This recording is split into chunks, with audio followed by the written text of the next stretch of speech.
Yeah, when I came out and said, let's see what the hype is about, I wasn't necessarily expecting the bulletin board piece that went out. So kudos to the media team, Rob, Matthew, Christopher, and the rest of them. So I'm glad the boys were able to back up my talk. I'm a firm believer in talking and backing it up. So guys definitely had a good result.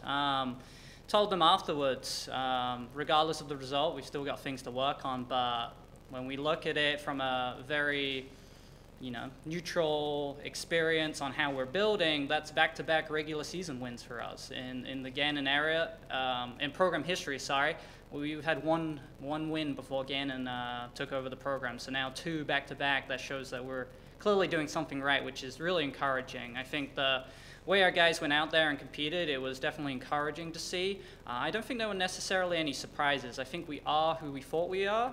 Or thought we were, and that's good. When we look at our result compared to a year ago, a lot of similarities. Marco's with the lead. We've got Tommy Murray stepping up. We've got Ryan Montero having his worst race of the season, and that's okay because he's embraced that 10K mentality. He's going to get better as the season goes on. I think the difference between this year and last year is this year we've got Arizona transfer Noah, and that's exciting what he's going to continue to bring. He was in that top 5. I think the difference is going to be for our continued success, Jake staying healthy. I think when we look at last year's result, Jake getting a little banged up and not competing in that championship segment probably hurt us a little bit. And as good and great as we performed, there's a lot of what ifs with Jake. And then the final piece is you've got Evan, one of the best freshmen. He's the number 2 returning true freshman in the region. You've got him waiting in the wings. So a really exciting place to be on the men's side. On the ladies' side, we had a great opener. I think on the ladies' side, you had Catherine Soul, who had the fastest time in school history for the Gannon era, someone not named Danielle Hodling. So that's definitely impressive. As we were talking about last week, having someone step up into that position that Danielle's left, that was important for us, and Soul fit right in. Taylor, I believe, was 3rd in the Gannon era from a time standpoint, and not named Danielle Hodling. So impressive results, and I think on the ladies' side, you've got a lot of room for improvement as we start to add some of these ladies who are dealing with summer injuries, a little bit of illness. So there's 3 or 4 who are going to be able to be back in the next couple of weeks, and that's really going to help take us to the next level. Questions? I don't even know if I have any now. No, I guess, for the guys, obviously, placing is kind of, a comparison to the field. How did you feel about, the performances themselves? Yeah, I don't think that, as I said, there were not necessarily any surprises, and I think that's a good thing. I'm personally a hard guy to surprise. There's a lot of data within running from what we see, and everyone has a range. Ryan Montero's range is between 1 and 6. Some have a little bit of a more range than others, whereas someone might be 5 to 7. Or maybe on the ladies' side, Catherine Soul's range is probably 1 to 3. So the fact that we're performing as intended is definitely beneficial. I think from what we were able to do this past week, it was our first time beating University of Nebraska-Kearney. That's a good pickup for us. The program has really done well in the last few years. Beat a ranked Northwest Missouri team on the men's side. They were missing a couple of guys, but I think it's still a strong performance for us. And then an up-and-coming South Dakota team. So the fact that we're able to come out, have a little bit of pressure on the men's side that they haven't necessarily seen, go through a little bit of adversity, be a little vulnerable, have to make some tough decisions. That's a good place to be as we back off and go into it. But in terms of overall surprises, the guys they've moved on.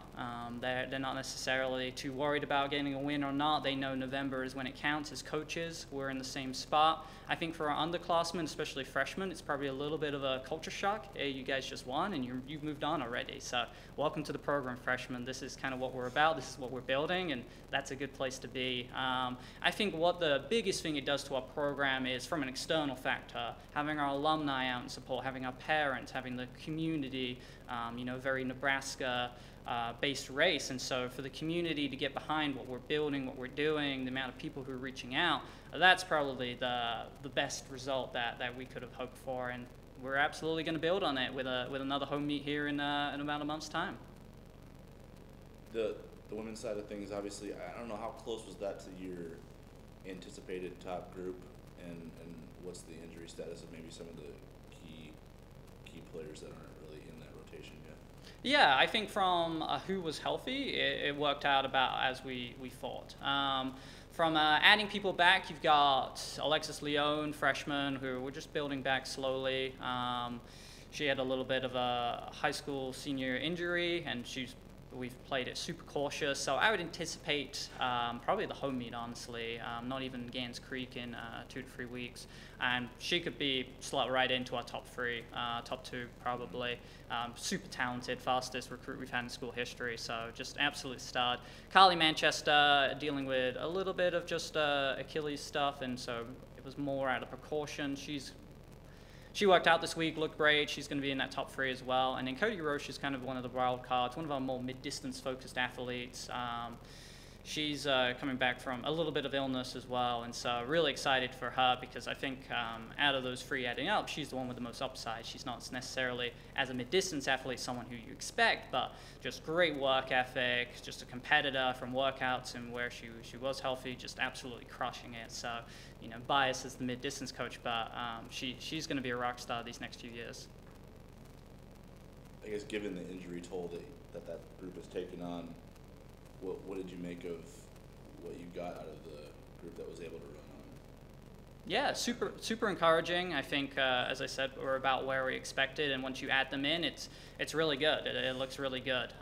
So, you know, I think adding those 3 is going to take a little bit of pressure off, and then it just gives you more depth. I mean, when now your 5 is potentially your 8, that's a great place to be. So, main goal for us is being cautious. You know, the early races, they're not necessarily as important as what's to come, and so being overly cautious, maybe some would say, I don't think that's necessarily a bad thing right now with those ladies. And I think the big thing is getting them back with the group and kicking some butt collectively.